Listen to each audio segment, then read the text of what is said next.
अब अगले सीन में हम फिरोज और अनीस को एक टेलीफोन डायरेक्टरी के ऑफिस में देखते हैं। दरअसल वो यहाँ से ढेर सारी टेलीफोन डायरेक्टरी खरीदना चाहते थे और 50% के भाव से वो यहाँ की टेलीफोन डायरेक्टरी खरीद लेते हैं। अब अगले दिन मेघा माइकल सर के पास आती है और उनसे कहती है कि कुछ दिन पहले वो एक रेस्टोरेंट में गई थी जहाँ उसे 500 का एक जाली नोट मिला है और वो चाहती है कि जिसने ये नोट बनाया हम उसे ढूंढे। शहर में 100 से ज्यादा प्रिंटिंग प्रेस है, लेकिन उस रेस्टोरेंट के आसपास सिर्फ 11 ही ऐसे प्रिंटिंग प्रेस है जहाँ पर कि ये नोट छपे जा सकते हैं। और अगर हमने वो 11 प्रिंटिंग प्रेस चेक कर लिए तो यकीनन वो आदमी हमें मिल जाएगा जिसने ये नोट बनाया है। लेकिन यहाँ पर माइकल सर मेघा से कहते हैं कि फिलहाल ये जरूरी नहीं है, वो तो आराम से पकड़ा जाएगा, अभी फिलहाल सिर्फ हमें मंसूर पर फोकस करना है। इतना बोलकर माइकल और शेखर यहाँ से चले जाते हैं। लेकिन मेघा को उन 11 प्रिंटिंग प्रेस की इन्वेस्टिगेशन करनी थी। तब वो माइकल के बिना परमिशन के एक परमिशन लेटर पर उनकी सील ले लेती है और जाकर पुलिस वालों को बता देती है, जिससे कि वो उसके साथ कोऑपरेट करना शुरू कर देते हैं। और धीरे धीरे करके वो शहर के उन सारे प्रिंटिंग प्रेस को चेक करने लगते हैं जहाँ पर कि अखबार छपे जा सकते हैं। और रास्ते में उन्हें क्रांति पत्रिका नाम का प्रिंटिंग प्रेस दिखता है,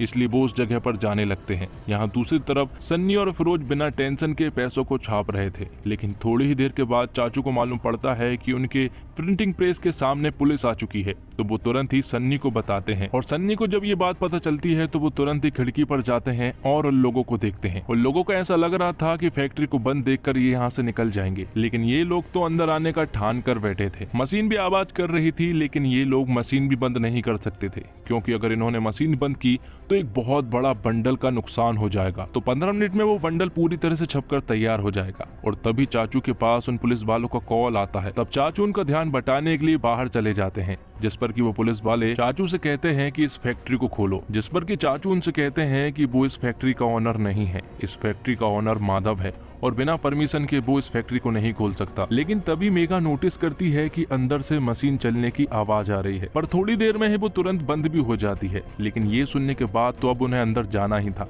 इसलिए शटर को खुलवाया जाता है और वो लोग अंदर जाकर चेक करना शुरू कर देते हैं। यहाँ फैक्ट्री के अंदर ही फिरोज और सन्नी सारे पेपर्स वाले नोटों को लेकर एक रूम में छिपे हुए थे। लेकिन मेघा यहाँ पर कुछ कटिंग के टुकड़े देखती है, साथ ही वहीं पर एक बॉक्स भी था जिसमें कि वो सारे खराब नोट पड़े हुए थे। और मेघा उस बॉक्स के धीरे धीरे नजदीक भी जा रही थी। साथ ही हम मेघा के पीछे ही सन्नी को देख पाते हैं, जिसके हाथ में एक स्पैनर था और वो बस मेघा को मारने ही वाला था। लेकिन तभी यहाँ पर मेघा के पास माइकल सर का कॉल आ जाता है और उन्हें ये बात मालूम चल चुकी थी कि उसने परमिशन लेटर पर उनका सील लिया है। और यहाँ उस पुलिस ऑफिसर के पास भी एसीपी सर का कॉल आ जाता है और वो तुरंत ही यहाँ से निकल जाने को कहते हैं। ये सुनने के बाद तो मेघा और वो पुलिस ऑफिसर तुरंत ही यहाँ से निकल पड़ते हैं, जिससे कि सन्नी और उसके साथ ही बाल बच चुके थे। जिसके बाद ये अपना काम करना फिर से शुरू करते हैं। लेकिन थोड़ी देर के बाद हम देखते हैं कि यहाँ पर सन्नी के नानू आ जाते हैं और उनके हाथ में ढेर सारा पैसा भी था। और वो सन्नी से कहते हैं कि उन्हें नहीं मालूम है कि ये पैसे उसके पास कहाँ से आए, शायद वो रखना भूल गया होगा। जबकि सन्नी को ऐसा लग रहा था कि वो लोग पकड़े गए हैं, जिस पर चाचू सन्नी को बताते हैं कि ये पहले भी हो चुका है। वो बताता है कि माधव की मेमोरी धीरे धीरे लॉस हो रही है। यहाँ ऑफिस में मेघा माइकल सर से माफी मांगती है और उनसे कहती है कि ऐसा दोबारा नहीं होगा, जिस पर कि माइकल सर भी उसे माफ कर देते हैं। अब अगले सीन में हम सन्नी और फिरोज को देखते हैं, जो कि सूरत जा रहे थे क्योंकि उन्हें 20 करोड़ रुपए की डिलीवरी करनी थी। और रास्ते में एक चेक पॉइंट पड़ता है जहाँ पर कि कुछ पुलिस वाले खड़े हुए थे और वो सन्नी के ट्रक की तलाशी करना भी शुरू कर देते हैं। शुरुआत के कुछ बॉक्स में उन्हें टेलीफोन डायरेक्टरी मिलती है, लेकिन आगे जाली नोट रखे थे और ये बात सन्नी बहुत अच्छे से जानता था। इसलिए वो एक पैर को पीछे मारता है और वहां से कुछ शराब की बोतल निकल आती है, जिससे कि उन पुलिस वालों को ये लगता है कि ये लोग इन्हीं शराब की बोतलों को बिना परमिशन के दूसरी तरफ ले जा रहे हैं। जिसके बाद वो इनसे डील करते हैं और 30,000 में वो डील फाइनल भी कर लेते हैं। तब सन्नी ने इन पैसों की सूरत में सही सलामत डिलीवरी कर दी थी। तो इस काम को करने के बाद सन्नी और फिरोज काफी खुश थे और वापस लौटते वक्त वो एक क्लब में पार्टी भी करते हैं। लेकिन जब वो अपने घर लौटते हैं तो यहाँ पर हम नानू को देखते हैं, जिन्हें कि उनके काम के बारे में सब कुछ पता चल गया था। वो यहाँ पर सन्नी और फिरोज को बहुत बुरा सुनाते हैं और आखिर में सन्नी और फिरोज को अपने घर से बाहर भी निकाल देते हैं। और इसी के साथ एपिसोड 3 यहीं पर खत्म होता है। तो 4th एपिसोड की शुरुआत में हम देखते हैं कि वित्त मंत्रालय द्वारा एक ऐसी मशीन लॉन्च होती है जिसके द्वारा जाली नोटों के बारे में पता लगाया जा सकता है। और ये मशीन दरअसल में मेघा ने ही बनाई थी और इस मशीन का नाम रखा जाता है धनरक्षक। जिसके बाद हम माइकल को देख पाते हैं, जो कि अपनी पत्नी रेखा के घर पर था। दरअसल आज वो उसके बेटे व्योम को घुमाने के लिए अपने साथ ले जाने वाला था। जब वो रास्ते में होता है तो वो उससे कहता है कि आज वो उसे पाव भाजी खिलाएगा और रास्ते में जब वो उसे पाव भाजी खिलाता है तो उसके बेटे ब्योम का पेट खराब हो जाता है। इसलिए वो उसे तुरंत ही अपने घर ले आता है और वो उससे कहता है कि मम्मी को वो कुछ भी ना बताए।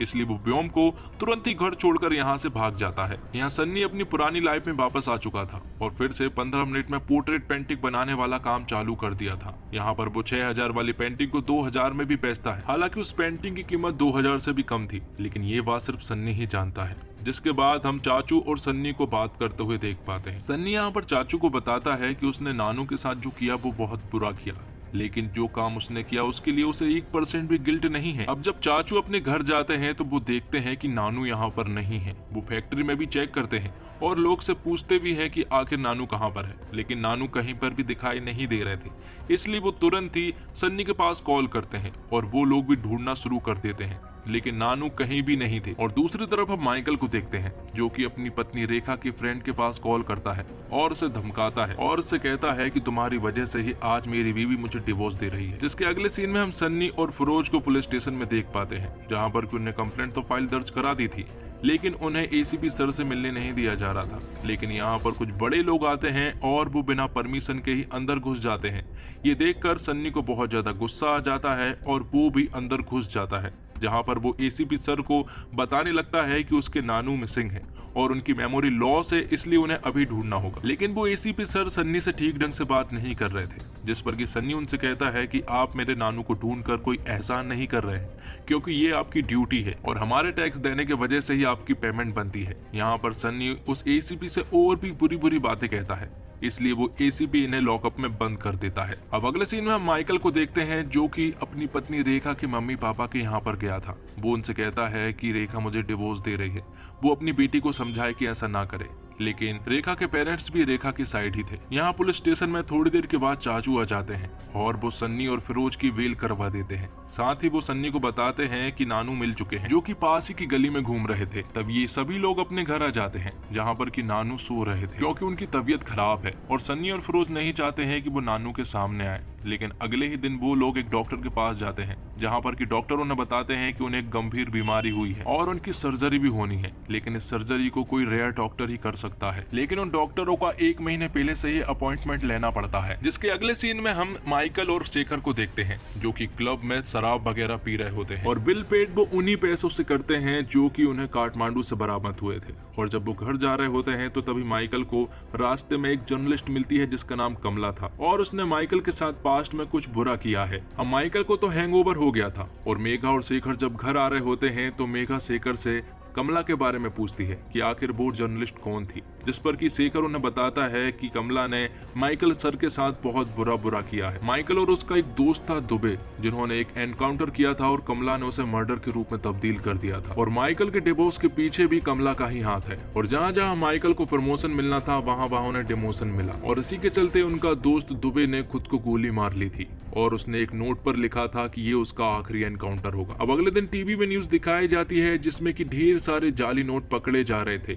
और ये सारे जाली नोट धन रक्षक के द्वारा पकड़े जा रहे थे, क्योंकि धन रक्षक मशीन अब सभी जगह पर अवेलेबल हो चुकी थी। इसलिए अब किसी भी जाली नोट को पकड़ना बहुत ही आसान हो गया था। जिसके बाद जॉर्डन का सीन दिखाया जाता है जहां पर कि हम मंसूर को देखते हैं और उसे जब ये बात मालूम चलती है कि उनके सारे नोट अब पकड़े जा रहे हैं क्योंकि धन रक्षक नाम की एक मशीन आ गई है जो कि उनके नोट को बेरहमी से पकड़ रहा है। जिसके बाद मंसूर का ही एक आदमी उसे एक 500 का नोट देता है और मंसूर से कहता है कि ये नोट नकली है, लेकिन ये एक ऐसा नोट है जो कि धन रक्षक मशीन में डिटेक्ट नहीं हुआ था और आसानी से निकल गया था।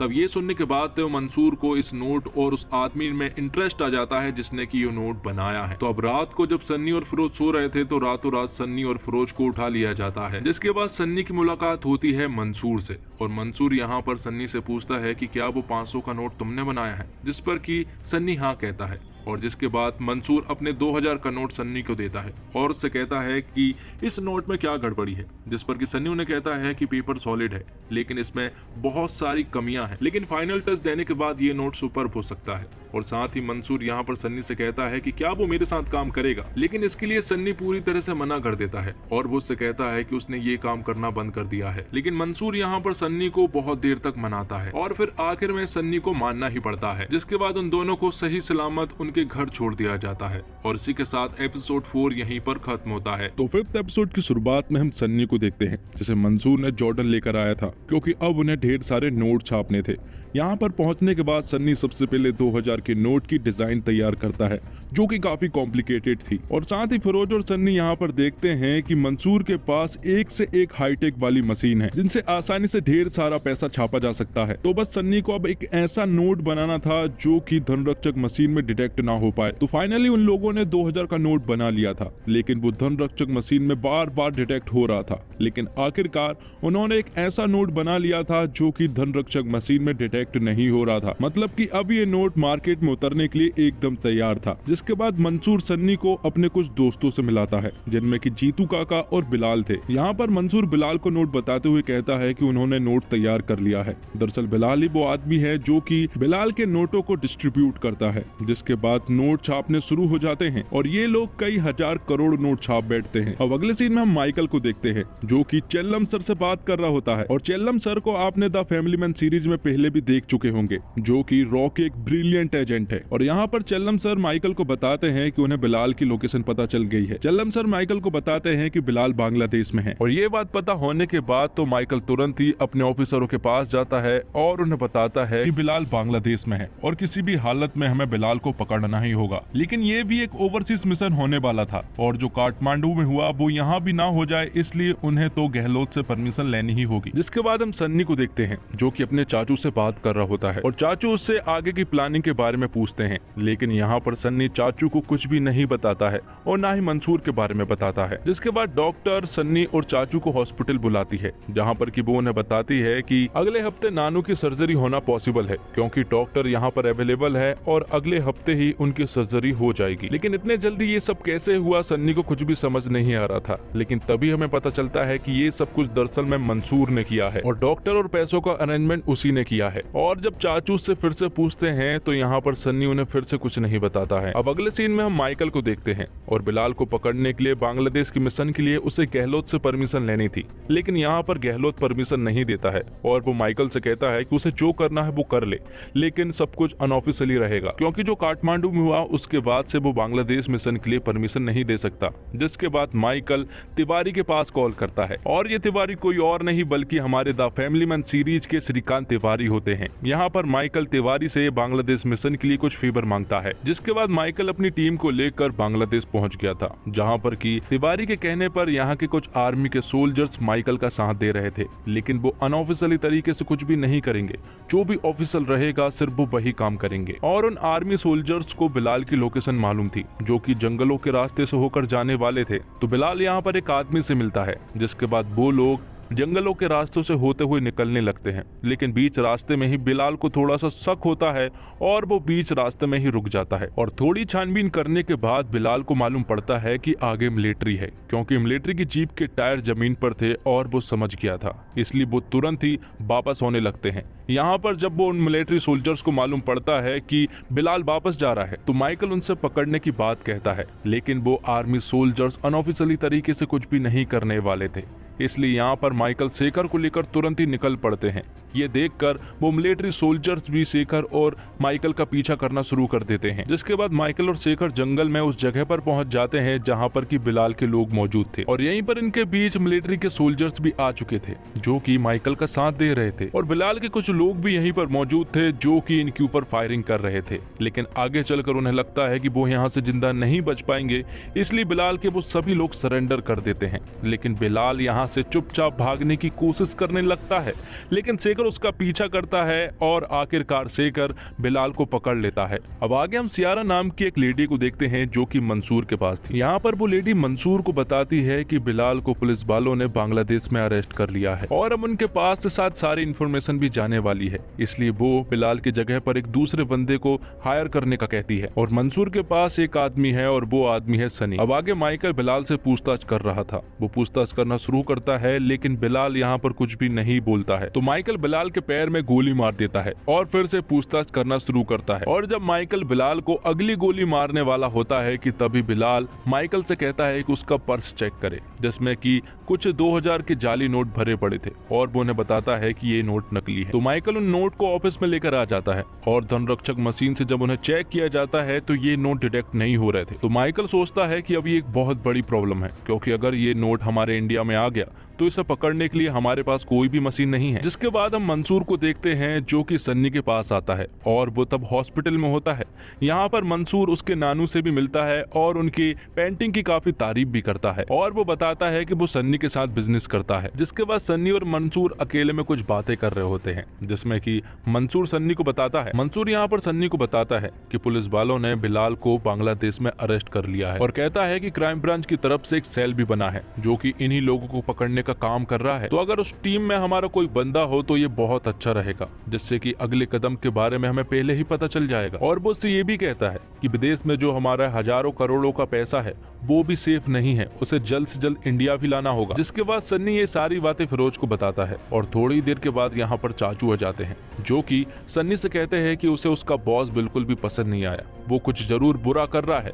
लेकिन यहाँ पर सन्नी चाचू से ठीक ढंग से बात नहीं करता है और उनके बीच में एक जोरदार झगड़ा भी हो जाता है। आगे हम माइकल को देखते हैं जो कि हॉस्पिटल में बिलाल से पूछताछ कर रहा होता है कि आखिर मंसूर के साथ कौन कौन काम करते हैं, जिस पर कि बिलाल उन्हें बताता है कि एक आर्टिस्ट नाम का बंदा है जो कि काफी इंटेलिजेंट है और वो मंसूर का एकदम खास आदमी है और उसे आर्टिस्ट के बारे में ज्यादा कुछ नहीं मालूम है। दूसरी तरफ हम सन्नी को कॉफी शॉप में देखते हैं जहाँ पर की मेघा भी थी। यहाँ पर सन्नी मेघा से दोस्ती बढ़ाने की कोशिश करने लगता है और सन्नी यहाँ पर मेघा से दोस्ती करने में कामयाब भी हो जाता है। यहाँ दूसरी तरफ बिलाल माइकल को बताता है कि उस आर्टिस्ट ने 2000 का नोट बनाया है और मंसूर मुंबई आया है और मुंबई वो तभी आता है जब बहुत बड़ी प्रॉब्लम हो जाती है। वो जरूर यहाँ पर आर्टिस्ट से मिलने ही आया होगा। तो अगर आर्टिस्ट को पकड़ लिया तो मंसूर को आसानी से पकड़ा जा सकता है। यहाँ कॉफी शॉप में सनी और मेघा आपस में बात कर रहे होते हैं और बातों ही बातों में सनी को मालूम पड़ता है कि मेघा रहने के लिए फ्लैट ढूंढ रही है और ये सुनने के बाद तो सनी उसे तुरंत ही फ्लैट दिखाने के लिए ले जाने लगता है।